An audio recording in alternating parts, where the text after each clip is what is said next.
Նոր-նորքի թաղապետ Տիրան Տեր Մարգարյանը հրաժարական տվեց 20 օր անց, ինչ գործոններ ազդեցին այդ որոշման վրա։ Նախ ես ուզում եմ ասել, որ մենք ունենք դեպք, որը կոչվում է ներկայացու զատիկից հետո հրաժարական տվողը պետք է նույն օրը տար, ծայրահեղ դեպքում հաջորդ օրը։ Եվ եթե իշխող ուժի մեջ ինչ-որ պահանջողներ կային նման բան, պիտի 20 օր սպասեին, որովհետև Տիգրան Տեր Մարգարյանի շակերտավոր սխրանքների այս առանձնացանք մնալը կանաչ լույս վառեց, որ դրան հետևի արդեն Գևորգ Ստեփանյանի մեքենայի հրկիզումը։ Իսկ ինչ-որ մարդիկ տեսան, որ եթե կարելի է բացահայտ վայրագություն անել եւ մնալ անպատիժ, ինչի չի կարելի նաեւ ծածուկ վայրագություն անել։ Եվ այս բանը մեկը մյուսի հետ սերտորեն շահկապատ փոխկապված երևույթներ են, այնպես որ սա արդեն ժամկետ անց պաշտոնաթողություն էր, իբրև թե փորձեցին ինչ-որ իրենց դեմքը փրկել, բայց երբ որ մարդը հրաժարականը ներկայացնելուց հետո լրագրողներին ասում է չեմ փոշմանել իմ արածի համար, քանի գրոշի արժեք ունի այդ հրաժարականը ում են խաբում։ Եվ ի վերջո սա ինչի հետևանք է, ինչ որ պայմանավորվածություն են ունեցել ԿՊ-ն եւ հանրապետությունը, թե ինչ։ Ես շատ խորամուխ չեմ, ինձ համար առանձնապես նշանակություններ չունի, ակնհայտ է, որ սա այն առողջ արձագանքը չէր, որը կարա լիներ անմիջապես հետո, երկու շաբաթ առաջ ինչ-որ դիմական հանդես արեցին, ինչ-որ ներողություն խնդրել, մեկ էլ ինչ-որ իրենց ներսում ինչ-որ խժդժություններ, ինչ-որ խլվրտոցներ, դրանից իրականությունը չփոխվեց, իշխանությունը չդարձավ ավելի թափանցիկ, հաշվետու եւ օրինապաշտ, ընդամենը օրենքը եւ օրինականությունը դարձան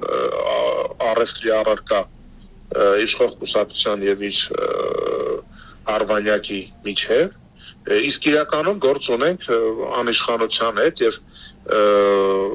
պետական ինստիտուտների դեգրադացման հետ, քաղաքական, քաղաքացիական, օրինական պատասխանատվության, այսպես ասենք, դեգրադացիայի հետ։ Այդ ամենը այնպես չի, որ նոր-նորքով է սկիզբ առել, այդ ամենը վերջին արդեն մի քանի տարվա զարգացումներ են, որի վառապացույցներ, թե նոր-նորքի, թե անիվի հետ կապված բոլոր աղմկահարույց հարցադրումները Փաշինյանը պարլամենտում վերցրեց իր վրա, շալակեց, ասիկա մարդը համարում է, որ կարելի է անիվով մի քանի տասնյակ միլիոն դոլար մսխել ու համարել դե լավ սխալվեցինք, ինչ ա եղել, որ ասիկա այդ ամենի պատասխանատուն եւ շահառուն Նիկոլ Փաշինյանն է,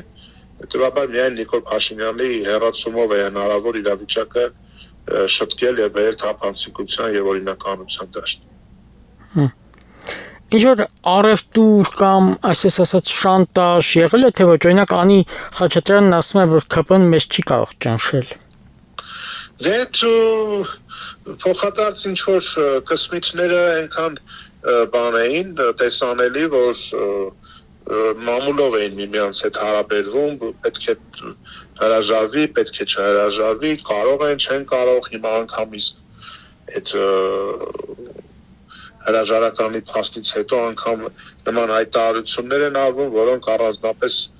ոչ մի արժեք չեն ներկայացնում, փորձում են իբրև թե իրենց դեմքը փրկել կամ ներշնչել, թե իրենք շատ ինքնավստահ են, իրենք ինքնաբավ են կամ եւ այլն, բայց ընդհանուր իրողության մեջ իշխանական համակարգին A, B, C դերակատարները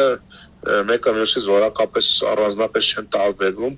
բոլորը նույն հանրային պատասխանատվության կրողն են, բոլորը նույն գծի շահառուներն են, հետևաբար բոլորը միասին են, այսպես ասենք, մաքրվելու պաշտոնեական կաբինետներից։ Եվ ինչ նորություն ունենք Գևորգ Ստեփանյանի գործի հետ կապված։ Գևորգ Ստեփանյանի մեքենայի հրկիզման հետ կապված կա ընդամենը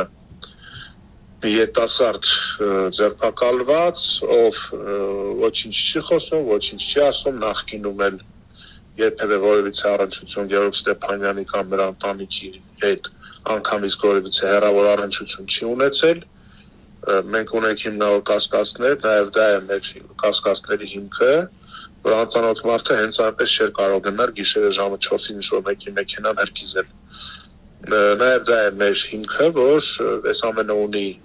պատվիրատու է, ամեն ունի շահառու, ինչ որ մարդիկ են կանգնած դրանց հետևում, եւ իրավապահները որպեսզի գործը համարեն բացահայտված, պիտի նաեւ պատվիրատուներին այսպես ասենք հանեն ջրերես, հակառակ պարագայում ինչ որ մի անհայտ երիտասարդի համար, որ ուղղակի հենց այնպես որոշեց իր համար անծանոթ մարդու մեքենա նայել, դա առասպելների ժանրից է։ Իսկ եթե դուք այդտեղ քաղաքական երանգ եք տեսնում, կա ինչ որ ելույթ, ինչ որ մի քայլ, որից հետո Գևորգ Ստեփանյանի կասկածները ավելի են խորանում եւ դա հենց պայմանավորում է կոնկրետ այդ դեպքի հետ։ Դե տեսեք, իրադարձությունը տեղի ունեցավ Նորքի ծեծից հետո, երբ որ իշխանությունները կանաչ լույս վառեցին բիրտ ուժի եւ լկտիության հանդեպ, պատասխանատվության չենթարկեցին բռնարարներին, դրանից ողջևորվեցին այն մարդիկ, ովքեր որ մտադրված էին Գևորգ Ստեփանյանին եւ Գևորգ Ստեփանյանի միջոցով մեր խմբակցությանը ինչ որ կերպ վախեցնել։ Այդ կանաչ լույսը գալիս է նոր-նորքից։ Հիմա միև մյուսը դրվագը, որ որպես կատարող են բացահայտել մի երիտասարդի, որը ոչ մի կապ չունի, դա եւս մի ենթադրության հիմք է, որ ընդհանրապես փորձում են ինչ-որ կոծկելու, փակողի մտցնելու ուղղությամբ ինչ-որ զարգացումներ տանել եւ նաեւ այստեղ ողջամիտ կասկածի այդ գալի, որ խնդիր է դրված ամեն կերպ պարտակել, թե ովքեր են իրական շահառուները եւ դրթողները, կազմակերպիչները, նաեւ դրանից ելնելով ենք մենք այս ենթադրությունները անում։